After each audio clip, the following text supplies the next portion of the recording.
The community center buzzed with energy that Saturday morning. The squeaking of shoes against polished wooden floors echoed through the gym as women warmed up for basketball tryouts. Young women in their 20s dribbled balls with practiced ease, their ponytails swinging as they moved across the court with confidence. Among them stood Mei Lin, clutching her gym bag tightly. At 35, she felt out of place. Her borrowed jersey hung loosely on her small frame, and her brand-new sneakers squeaked a little too loudly with each step. Unlike the others, who chatted and laughed like old friends, Mei kept to herself near the bleachers watching. First time? A voice startled her. Mei turned to see an older woman with a clipboard. The patch on her jacket read, "Coach Rivera." Yes. Mei's voice came out softer than she intended. Is it that obvious? Coach Rivera's eyes crinkled at the corners when she smiled. Everyone starts somewhere. She gestured toward the court. Sign-in sheet is on the table. We start in 5. Mei nodded and made her way to the registration table. As she wrote her name, she felt eyes on her. 2 younger players nearby weren't even trying to hide their stares. Isn't she a bit old for this? One whispered, not quietly enough. Maybe she got lost on the way to the book club. The other replied with a snicker. Heat crawled up Mei's neck, but she kept her head down and finished writing. She'd heard worse at her accounting firm, where being the only woman in management meant dealing with daily doses of doubt from her colleagues. The whistle blew, and Coach Rivera called everyone to center court. About 20 women formed a circle around her, most at least a decade younger than Mei. Welcome to open tryouts for the Westside Warriors Community Basketball League, Coach announced. For those new to our program, we accept players of all skill levels, but space is limited. Today is about seeing where everyone fits. A tall woman with braided hair raised her hand. Coach, how many spots are open this season? We're building 2 teams of 12, so 24 total. Coach Rivera scanned the group, which means not everyone here will make the cut. But everyone gets a fair shot, Mei counted quickly. 20 people trying out, 24 spots. The odds seemed good, until she noticed several women wearing last season's jerseys. Returning players. That narrowed the open spots considerably. Let's start with basic drills, Coach said, blowing her whistle again. Pair up. Mei stood awkwardly as everyone quickly found partners. She ended up with a friendly-faced girl who introduced herself as Tasha. First time playing? Tasha asked as they moved to an open space. Not exactly, Mei replied. I played a little in middle school. But that was a while ago, Tasha smiled. No worries. Just follow my lead. The first drill was simple. Partners passing the ball back and forth while moving across the court. Mei's first few catches were fumbling, the ball slipping through her fingers more than once. With each dropped pass, she heard more whispers and saw more side glances from the others. Sorry, she muttered to Tasha after a particularly bad miss sent them jogging to retrieve the ball.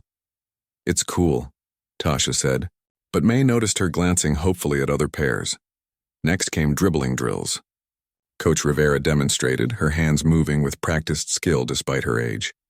Keep your head up, she instructed. Feel the ball, don't look at it, Mei tried. She really did. But the moment she lifted her eyes from the ball, it bounced away from her. Laughter erupted from a group of returning players. Hey, office lady, one called out. The ball goes in the hoop, not the other way around. More laughter. Mei's face burned, but she retrieved her ball and rejoined the line. This time she kept her eyes on the ball, managing to complete the drill without incident, if not with any particular grace. The shooting drills were no better. While others sank basket after basket, Mei's shots either fell embarrassingly short or bounced off the rim. The snickers continued, growing less hidden as the morning wore on. What did she expect? Is this some kind of midlife crisis thing? This isn't yoga class. During a water break, Mei retreated to the corner of the gym.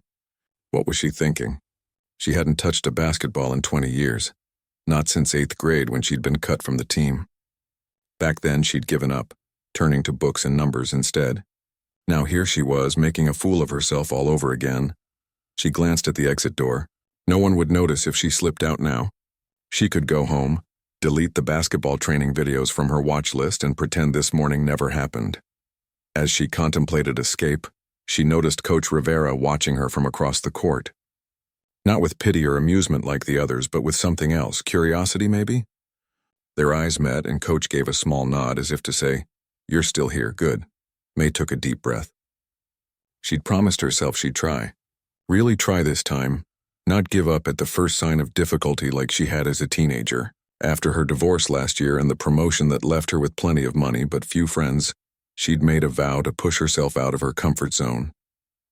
Basketball had been her first love before spreadsheets took over her life. She could at least finish the tryout. For the second half of the session, coach split them into teams for scrimmage play. May was picked last, of course. Her team captain, a tall woman named Jun, didn't bother hiding her disappointment. Just try not to get in the way, June told her as they took the court. The game started, and within moments May felt completely lost in the chaos. Bodies moved around her in a blur of motion. Whenever the ball came near her, someone else would swoop in to grab it. After several minutes, it became clear her teammates were deliberately avoiding passing to her. During a brief break after a foul was called, Jun pulled the team into a huddle. "New strategy," she said, not looking at May. "Zone defense. You," she finally acknowledged May, "just stay on the right side and guard whoever comes your way." May nodded, understanding the subtext, stay out of the way. When play resumed, she did as told, positioning herself on the right side of their half. For a few minutes, the action stayed mostly on the other side of the court. Then suddenly the other team's point guard, a quick, nimble player, broke through and headed straight for May's zone. Time seemed to slow down. May saw the player's eyes dart left, but her body was shifting right. Without thinking, May moved to the right, positioning herself exactly where the girl was headed, not where she was looking. The collision was immediate. The whistle blew. "Charging," Coach Rivera called. Offense pushed into defense. "Our ball." May's teammates looked at her with surprise. Jun raised an eyebrow. "Good read," she said reluctantly. It wasn't much, but it was something. For the first time that day, May had done something right on the court. She hadn't just reacted. She'd anticipated. The same skill that made her good at predicting market fluctuations had, for one brief moment, translated to basketball. The rest of the scrimmage wasn't exactly a highlight reel for May. She missed shots, fumbled passes, and got winded far too quickly. But she had moments, a decent pass here, proper positioning there, that kept her from being completely useless. When the final whistle blew, May's muscles burned and her lungs fought for air. She'd forgotten how physically demanding basketball was. As everyone gathered their things, she heard Coach Rivera call out, "Results will be posted on Wednesday. If you see your name, first practice is next Saturday." May grabbed her water bottle, avoiding eye contact with the others. She'd done what she came to do. She'd tried. That was enough for today, even if she didn't make the cut. As she headed for the door, Coach Rivera stepped into her path. "You're new?" she said simply. May nodded. "I'm probably too old for this." Coach Rivera's eyes narrowed slightly. "Age isn't the issue. Experience is. You haven't played in a long time, have you?" "Not since I was 13, May admitted. Coach nodded, considering this. "You have good instincts. That block you made, you saw where she was going before she got there." May shrugged. "Lucky guess. Maybe." Coach didn't sound convinced. "Or maybe you see patterns others don't." She studied May for another moment. "What made you come today after all this time?" The question caught May off guard. She could have given a simple answer. Exercise, socializing, something new. Instead, the truth slipped out. "I loved it once, before I convinced myself I wasn't good enough." She looked back at the court. "I just wanted to try again, I guess." Coach Rivera nodded slowly. "Come back on Wednesday to check the list," she said. "And regardless of what you see there, keep trying." As May walked to her car, the sound of laughter drifted from a group of younger players heading to the parking lot. She knew they were probably laughing at her performance today, but somehow it bothered her less now. She slid into the driver's seat and caught her reflection in the rearview mirror. Her face was flushed, her hair a mess, but there was something in her eyes that hadn't been there in a long time. A spark. Small but unmistakable. She started the car, already thinking about the basketball drills she could practice in her driveway before next week. Whether she made the team or not, something had awakened in her today. And this time she wasn't going to let it go so easily. May stood frozen in front of the community center bulletin board, her eyes fixed on the list of names. The Wednesday afternoon sun streamed through the windows, highlighting the dust particles floating in the air around her. She blinked twice, making sure she wasn't imagining things. There it was at the very bottom of the Warriors roster, May Lin. She had made the team, barely. A small note beside her name read, Reserve, meaning she'd be warming the bench more than playing. But she was in, surprised? Coach Rivera appeared beside her, a ring of keys jangling in her hand. A little, May admitted. I wasn't exactly impressive at tryouts. Coach Rivera shrugged. June vouched for you, actually. Said you had good instincts. This was even more surprising than making the team. Jun, the captain who had barely acknowledged her existence during tryouts, had spoken up for her. Besides, Coach continued, you showed something important. What's that? You kept getting up. Coach Rivera unlocked the gym door. Want to come in? I have some time before the youth program starts. The gym was empty, peaceful in a way it hadn't been during the chaotic tryouts. Their footsteps echoed as they walked toward the equipment closet. First practice is Saturday, Coach said, pulling out a basketball and tossing it to May. She caught it clumsily, but nothing wrong with getting a head start. For the next 45 minutes, Coach Rivera ran May through basic drills, proper dribbling technique, shooting form, defensive stance. Nothing fancy, just fundamentals. By the end, May's arms ached and her shirt stuck to her back with sweat. You've got a lot to learn, Coach said bluntly as they put away the equipment, and not much time to learn it. May nodded, trying not to show her disappointment. She'd hoped for more encouragement. But, Coach added, you're a quick study. Most importantly, you listen. Do you have a key to the building? No, why would I? Here. Coach handed her a small key. It opens the side door. Security doesn't check that entrance, and the cameras there haven't worked in years. She winked. Court's empty every morning until 9. Just saying. May clutched the key, understanding dawning on her. Thank you. For what? Coach Rivera smiled. See you Saturday, Lynn. The next morning, May's alarm went off at 4:30 a.m. Every muscle in her body protested as she dragged herself out of bed. The temptation to hit snooze was overwhelming, but the thought of showing up to practice still fumbling with basic skills pushed her forward. The community center was dark and silent when she arrived at 5:15. The key slid into the lock of the side door with a satisfying click. Inside, she flipped on just enough lights to see the court, not wanting to draw attention from early morning passers-by. She set her phone on the bleachers, opening the basketball training app she'd downloaded last night. The screen glowed with diagrams and video tutorials. For the next 2 hours, she followed along with basic drills, recording herself occasionally to check her form. By 7:30, her arms felt like rubber, but she'd made progress. Her dribbling was steadier, her passes hitting the wall target more consistently. It wasn't much, but it was something. As she locked up, the rising sun painted the sky in shades of pink and gold. Something about the quiet victory of this morning practice made the view seem more beautiful than usual. The rest of the week followed the same pattern. Up before dawn, 2 hours of solitary practice, then off to her accounting job, where she'd sneak peeks at basketball strategy videos during lunch. By Friday, she could dribble while keeping her head up, a small achievement that felt enormous. Saturday's official practice was a harsh return to reality. While May had improved in her solo sessions, the difference between her skills and her teammates remained vast. The women moved with natural athleticism and years of experience, calling out plays and executing complex moves that May could barely follow. Jun, as team captain, led many of the drills. She wasn't unkind to May exactly, but her instructions came with an undercurrent of impatience. No, Lynn, you need to cut to the basket after the screen. Not before. Watch your footwork, that's traveling. You're telegraphing your passes. Every defender will see that coming. By the end of practice, May felt deflated. All her morning progress seemed meaningless in the face of real competition. As the team dispersed to the locker room, she lingered on the court, absently shooting free throws with poor results. You're releasing too early. May turned to find Tasha, her partner from tryouts. Watching her, your wrist should snap at the highest point, Tasha continued, demonstrating the motion. Like this. May tried to copy her form, and the ball arched higher, hitting the rim and bouncing out. Better, Tasha said. You coming to the team lunch? May blinked in surprise. I wasn't invited, Tasha laughed. Nobody gets invited, Lynn. It's just what we do after Saturday practice. Pizza place around the corner. She grabbed her gym bag. Coming? May hesitated only briefly before nodding. Yeah, I'll be there. The pizza place was crowded with the Saturday lunch rush, but the team had claimed 2 large tables pushed together. May hovered uncertainly at the edge until Tasha waved her over to an empty seat. Conversation flowed around her, talk of jobs, families, other teams in the league.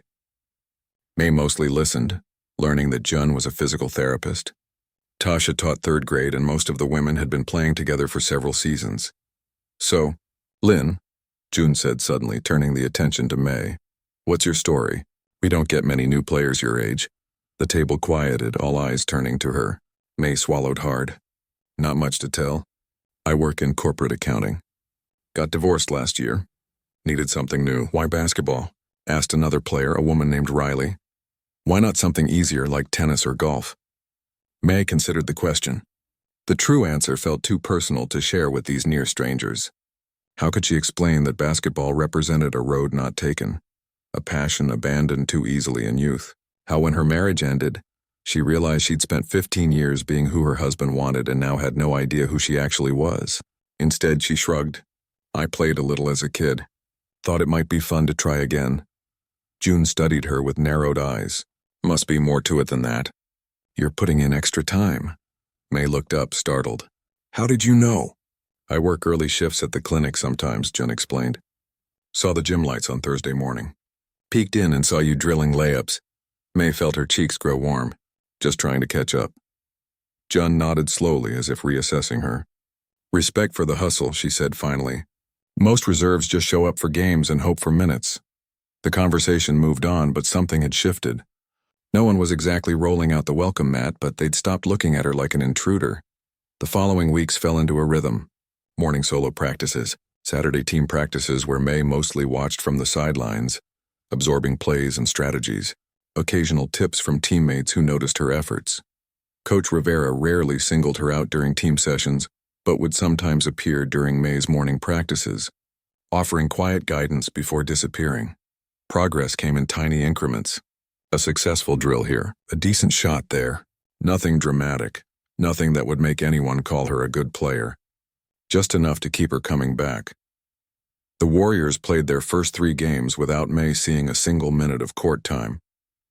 She sat on the bench cheering for her teammates, studying the opposing teams, and trying not to mind being the only player in uniform, who never broke a sweat. After the third game, a close win against a team called the Blazers, Jun approached her in the locker room. You keep a notebook, Jun observed. May had indeed been jotting observations throughout the game. What do you write in it? May hesitated before handing over the small spiral notebook. Jun flipped through pages of diagrams, notes on opposing players' tendencies and suggested play adjustments. You noticed all this from the bench? June asked, raising an eyebrow. It's just how my brain works, May said with a shrug. I see patterns. June handed back the notebook. The Rockets run a 2-3 zone that's been giving us trouble. Any thoughts on that? Me blinked, surprised at being asked her opinion. She flipped to a blank page and quickly sketched a diagram. Their weak spot is the high post. If we run this action, we can collapse their defense and open up corner threes. Jun studied the diagram, then nodded slowly. Bring this to practice. We'll try it out. At the next practice, to May's shock, Jun called her up when they were discussing strategy for the upcoming game. Lynn has an idea for breaking down the Rockets' zone, June announced. All eyes turned to May as she nervously explained her concept, demonstrating the movements on the diagram she'd drawn. Coach Rivera watched with interest, asking several clarifying questions before nodding approval. Let's run it, Coach said. They spent 20 minutes practicing the set, with May, still the weakest player by far, directing traffic from the sideline. When they finally executed it perfectly, resulting in a wide-open three-pointer for Tasha, a spontaneous cheer erupted. Nice work, Lynn, Coach said with a small smile. Sometimes the best plays come from the people watching the game, not playing it. As practice wrapped up, Jun bumped May's shoulder lightly. Good stuff today. You've got a coach's eye. Thanks, May said, trying not to show how much the small compliment meant to her. Keep showing up at dawn, June added. You're getting better. Slowly but still. It wasn't exactly high praise, but coming from Jun it felt monumental.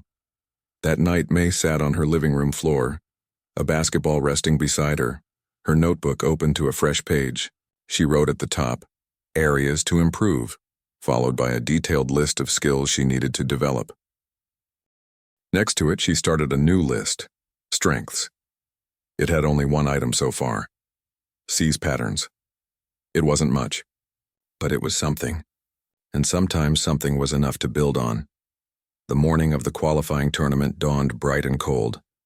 May pulled her team jacket tighter as she walked from the parking lot to the sports complex, her gym bag heavy on her shoulder. After 2 months with the Warriors, she'd settled into a role that was part bench player, part unofficial assistant coach. She hadn't played a single minute in an official game, but her strategic insights had earned her a measure of respect. Inside the building, the atmosphere buzzed with energy. 6 courts housed simultaneous games, with teams from across the region competing for spots in the championship bracket. The Warriors were scheduled for 2 games today, with only the top performers advancing. In the locker room, the usual pre-game chatter filled the air. May sat quietly, reviewing her notes on their first opponent, a team called the Cougars. She'd watched videos of their previous games, noting patterns in their offense and weaknesses in their defense. Jun dropped onto the bench beside her. "What have you got for us, Lynn?" May handed over her notebook. "Their point guard always drives right, even though she's left-handed. And they collapse too hard on defense, leave the corners open." Jun nodded, scanning May's diagrams. Their relationship had evolved into something resembling mutual respect, if not quite friendship. "Good eye," Jun said, handing back the notebook. "Let's hope we can use it." Coach Rivera entered, clipboard in hand, and the room quieted. "Ladies, first game starts in 20. Cougars are quick but undisciplined. Stick to our game plan, communicate on defense, and we'll be fine." She rattled off the starting lineup. Jun, Tasha, Riley, and 2 others. May, as usual, wasn't mentioned. As the team headed for the court, Coach held May back. "You good with the bench role today?" May nodded. It was a courtesy question. They both knew she wasn't ready for tournament play. "Keep tracking their patterns," Coach added. "I'll be checking in with you between quarters." The first game started well. The Warriors jumped to an early lead, using several of the plays May had suggested. Jun was especially effective, scoring 12 points in the first quarter alone. By halftime, they led by 11. "Looking good out there," May told the team during the break, passing out water bottles. "Number 23 is getting frustrated. She's forcing shots." Jun nodded. "I see it. We'll keep the pressure on." The third quarter turned the game on its head. One of the Cougars' reserves came in hot, hitting 3 consecutive three-pointers. At the same time, the Warriors' shooting went cold. Their lead evaporated in minutes. Worse, Riley went down hard after a collision, clutching her ankle. The athletic trainer helped her to the sideline, where it quickly became clear she wouldn't return. "Ice and elevate," the trainer told her. "You're done for today." Coach Rivera swore under her breath, scanning the bench for options. With Riley out, they were down to 7 active players. The fourth quarter began with the Warriors trailing by 5. Fatigue began to show in their play, passes a beat too slow, defensive rotations lagging. When Tasha picked up her 4th foul with 6 minutes remaining, Coach called a timeout. "We need fresh legs," she muttered, looking at her depleted roster. Her eyes landed on May. "Lynn, you're in for Tasha. Give us 4 solid minutes while she rests." May froze. "Coach, I just don't turn the ball over," Coach cut her off. "Play defense, move the ball, and let the scorers score." May's heart hammered as she shed her warm-up jacket. This wasn't how she'd imagined her first game action, thrown into a tight tournament game with no warning. "You've got this," Tasha whispered, giving her a fist bump as they exchanged places. The court felt different as a player than it had from the bench. Bigger, faster. May took her position, trying to remember everything she'd practiced in those lonely dawn sessions. Her first defensive possession went well enough. She stayed in front of her player, forcing a pass rather than a shot. On offense, she set a screen for Jun and cleared to the corner just as they'd practiced. The ball never came her way, which was probably for the best. The Warriors scored on the possession, cutting the lead to 3. Back on defense, May tried to anticipate her opponent's movement. The player drove right, exactly as May had noted in her observations. May was there, feet set, as the player barreled toward her. The whistle blew. "Charging." "Offensive foul." Jun gave May an approving nod as they transitioned to offense. This time, when May set the screen, her defender followed Jun, leaving May momentarily open. Jun saw it and fired a pass. The ball hit May's hands with a satisfying smack. For a frozen moment, she stood unguarded at the three-point line, the basket seeming impossibly far away. "Shoot it," Jun yelled. May's body responded before her brain could interfere. She squared up, bent her knees, and released the ball with the form she'd practiced hundreds of times in empty morning gyms. The arc was perfect. The net snapped as the ball dropped through. The Warriors' bench erupted. May barely had time to process what had happened before she was back on defense, adrenaline making her movements sharper, more precise. On the next possession, she intercepted a lazy pass and pushed the ball up court. Rather than force a shot, she pulled up and waited for her teammates. June gave her an approving nod as she took the ball and set up the offense. By the time Tasha returned 4 minutes later, the Warriors had pulled even. Coach called May back to the bench. But instead of her usual seat at the end, May found herself next to Coach, discussing adjustments. "Number 12 is their weak link on defense," May said, pointing to her notes. "She's lost on rotations. We can exploit that." Coach nodded, calling a play targeting the weakness May had spotted.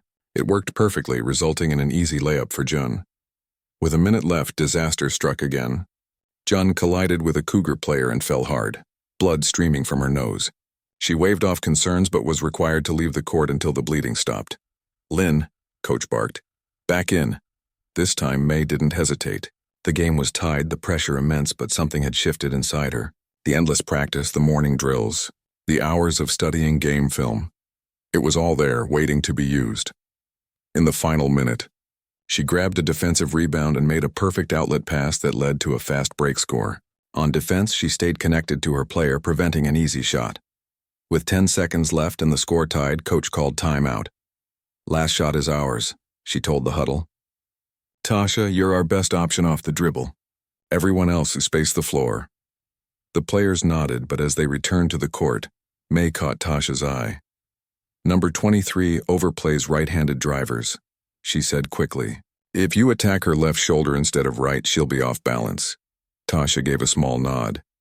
When play resumed, she did exactly as May suggested, driving left against the defender who was leaning right. The move created just enough space for a pull-up jumper that swished through the net as the buzzer sounded. Game over.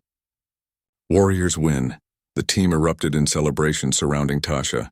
In the chaos, Jun, back from getting her nose treated, found May on the edge of the group.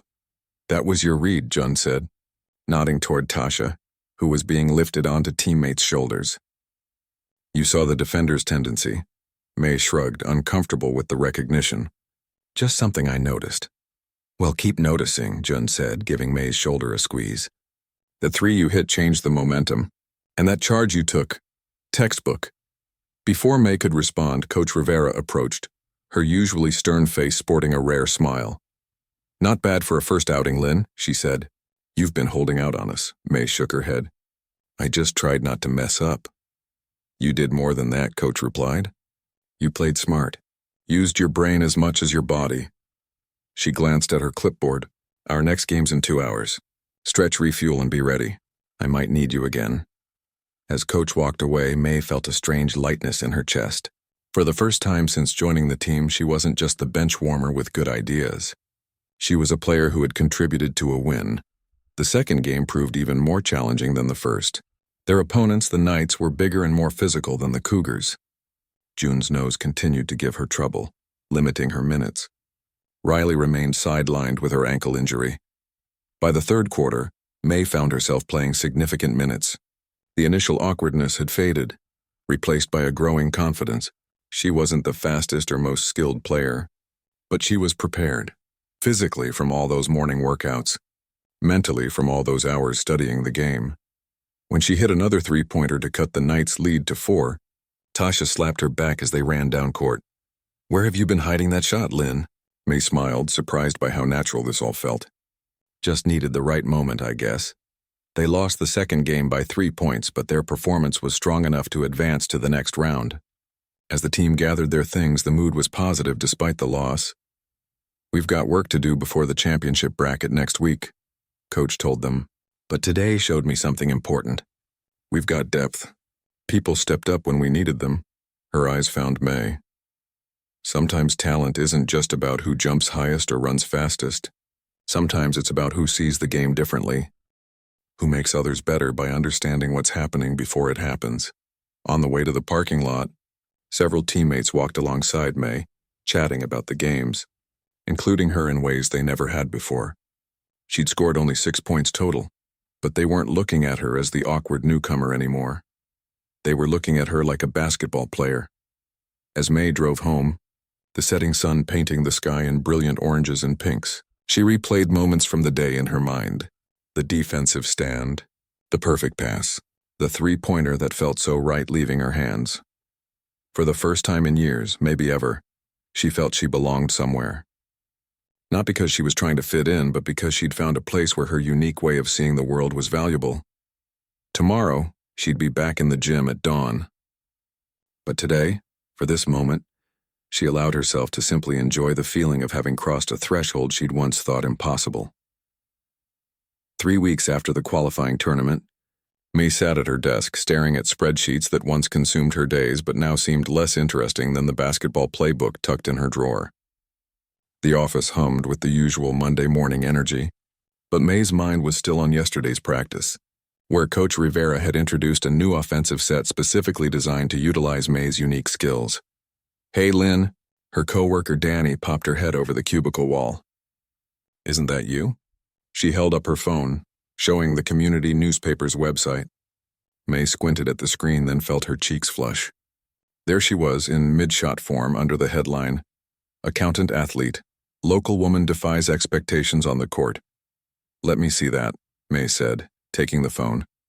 The article was brief but flattering, describing how a 35-year-old financial analyst had become an unexpected contributor to the Warriors' playoff run.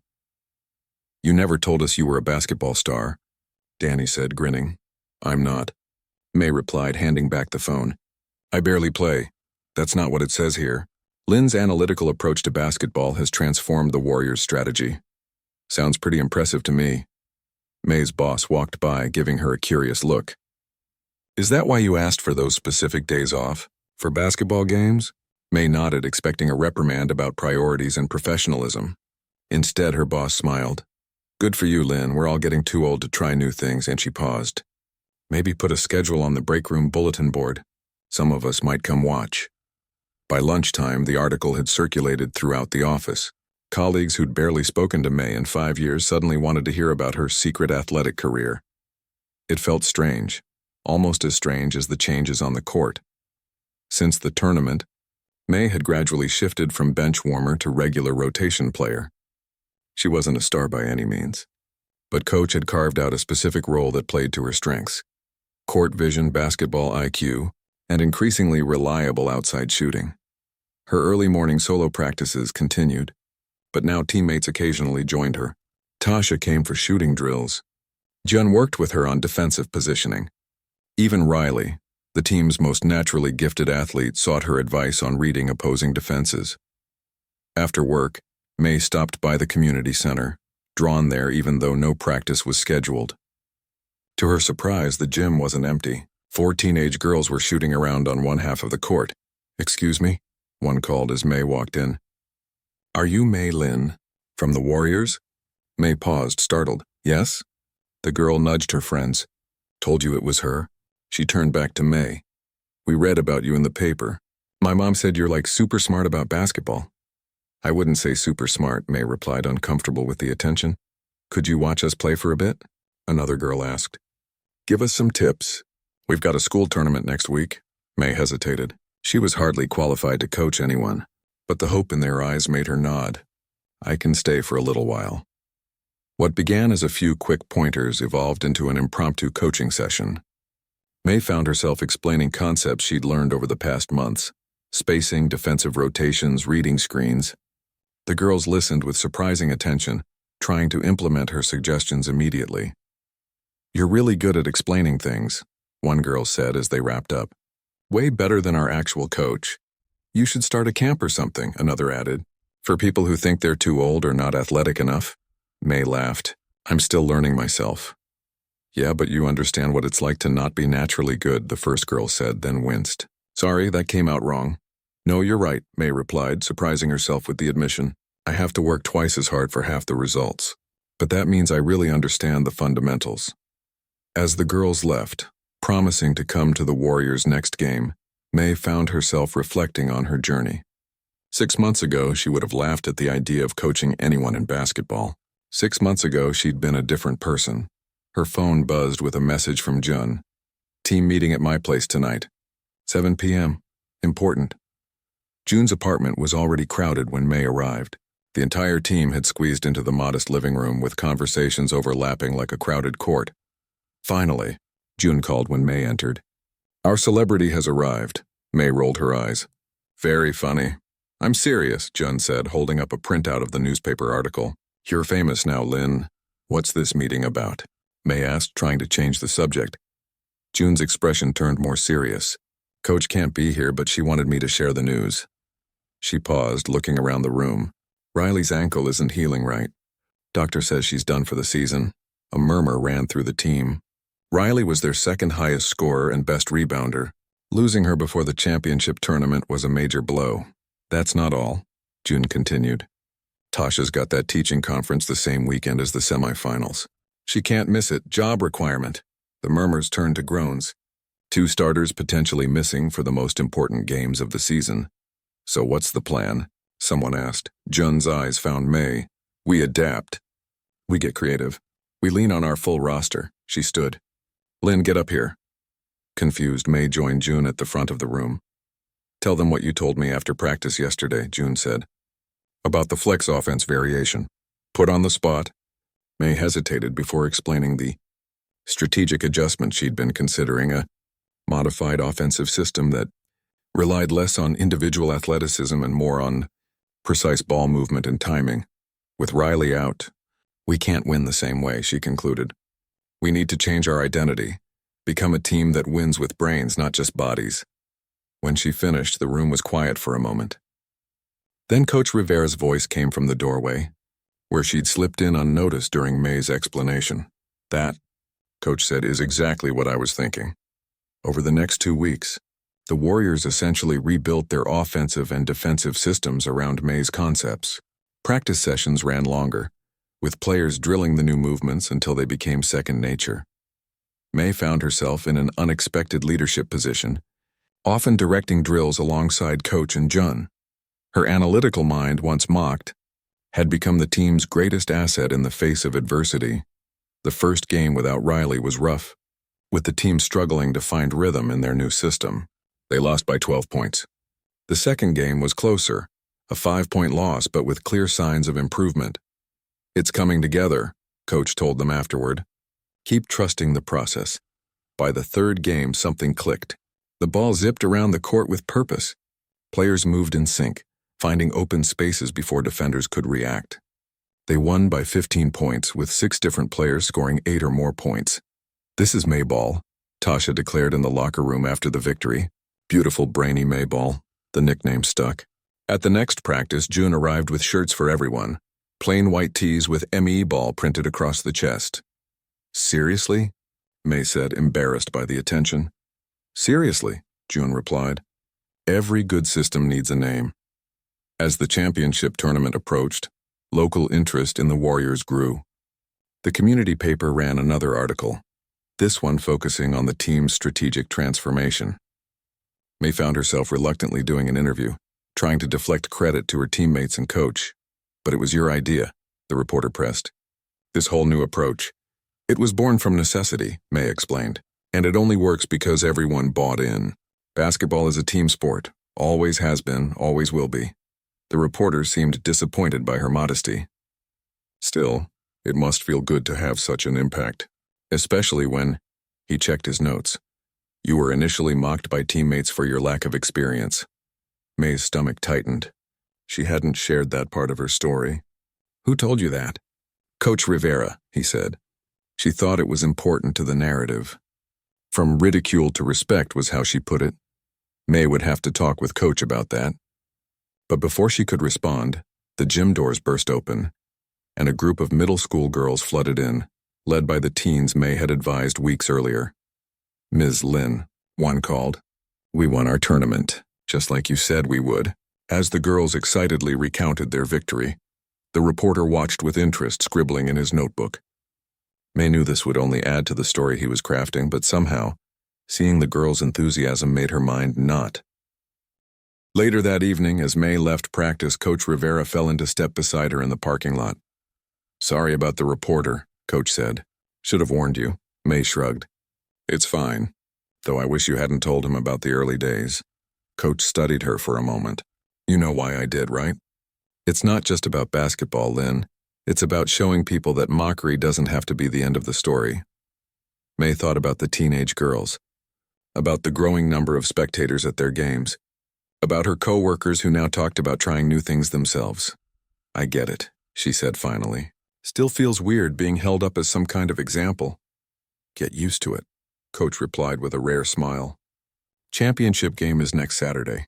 Win or lose, your story's already inspiring people." As May drove home, she thought about how differently she moved through the world now compared to 6 months ago. Her body was stronger, yes, but the real change was deeper. She walked taller, spoke more confidently, approached challenges with a belief in her ability to solve them.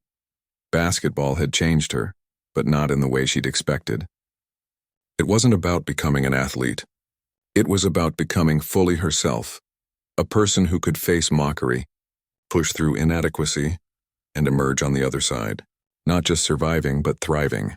The championship game loomed, but win or lose, May had already claimed the most important victory.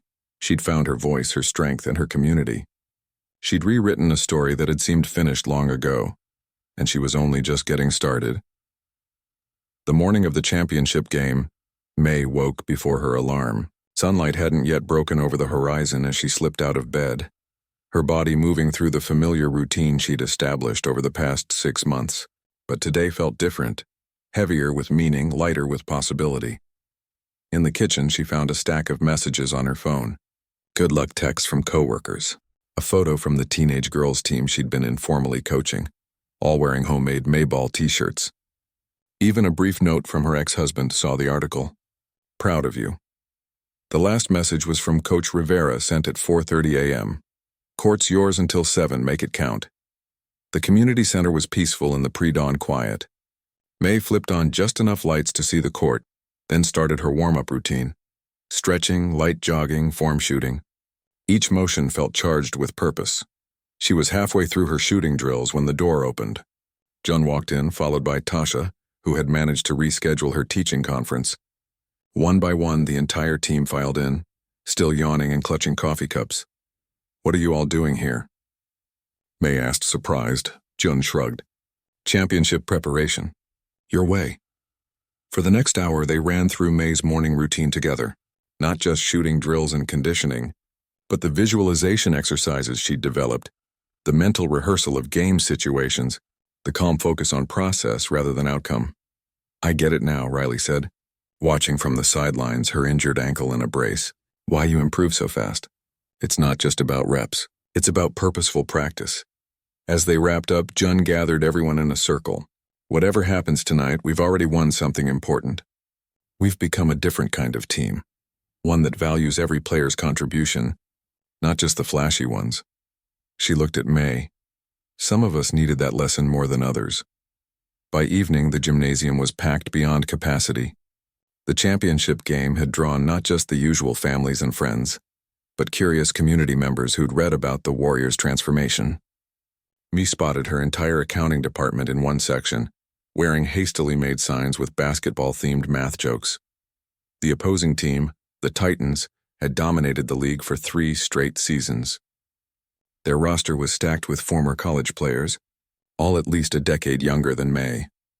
During warm-ups, she could feel their dismissive glances, the same kind she'd faced at tryouts 6 months ago.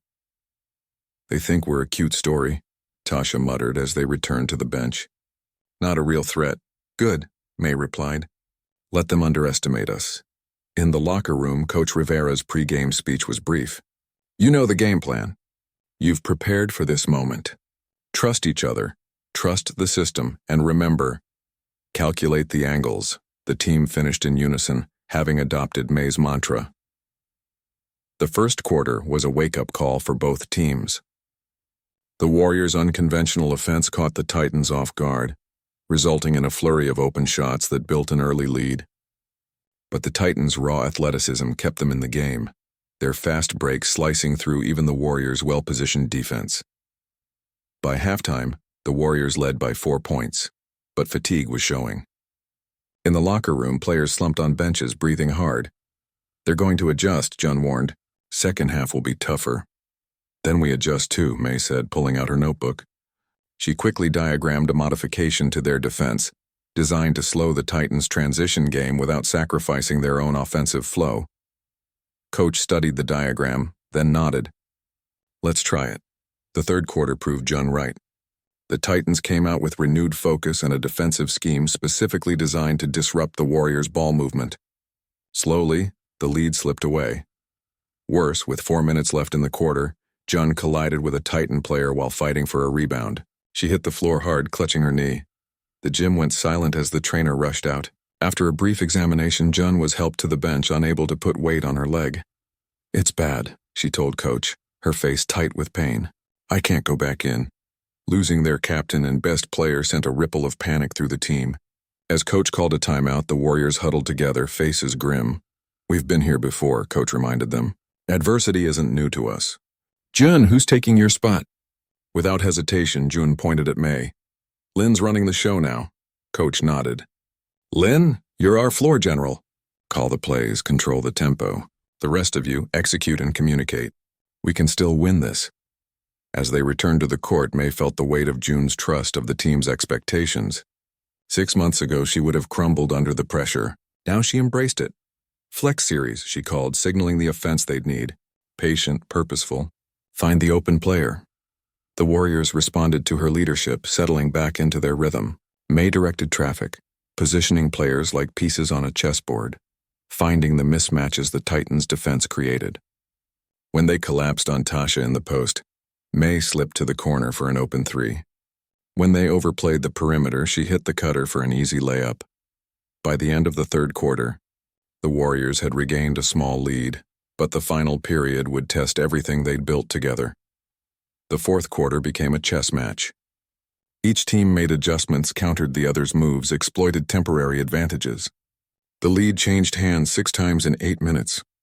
With 2 minutes remaining, the teams were tied at 68. During a timeout, the Warriors gathered around May, who had taken Jun's usual spot in the huddle. "They're overplaying the first option on every set," May observed. "So we show that look but hit them with something unexpected." She quickly diagrammed a play on the whiteboard, a variation they'd never used in a game. Coach raised an eyebrow but nodded. "Worth a shot."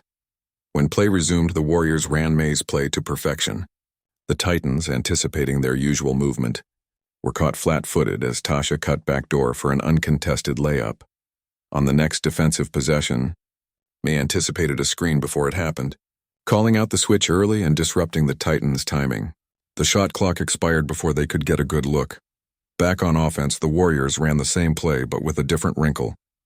This time, when the defense adjusted to prevent the backdoor cut, the ball swung to May for another open three-pointer. The shot felt perfect leaving her hand. The net snapped as the ball dropped through, putting the Warriors up by 5 with a minute remaining. The gym erupted. On the bench, Jun pumped her fist, shouting encouragement. Coach Rivera allowed herself a rare smile. The Titans called timeout, desperate to stop the momentum. When they returned, they pressed full court, trying to force turnovers. But the Warriors broke the press easily, running precious seconds off the clock. With 10 seconds left and the Warriors up by 4, the outcome was no longer in doubt. As the final buzzer sounded, the bench rushed the court, engulfing May in a celebratory mob. "Calculator," Tasha shouted, using the nickname that had once been an insult but was now a term of endearment. "You did it." "We did it," May corrected, looking around at her teammates, women who had gone from mocking her to trusting her with their championship dreams. In the locker room, Coach Rivera presented the trophy to the team. "This belongs to all of you," she said. "But there's someone who deserves special recognition." She turned to May. "Lynn, would you say a few words?" The team went quiet as May stepped forward. 6 months ago, the thought of speaking to a group would have terrified her. Now, surrounded by people who had seen her at her worst and her best, the words came easily. "When I showed up at tryouts, I wasn't looking to change the team. I was just trying to change myself, to find something I'd lost long ago." She looked around at their faces. But that's the thing about teams. They change you and you change them, and together you become something none of you could be alone.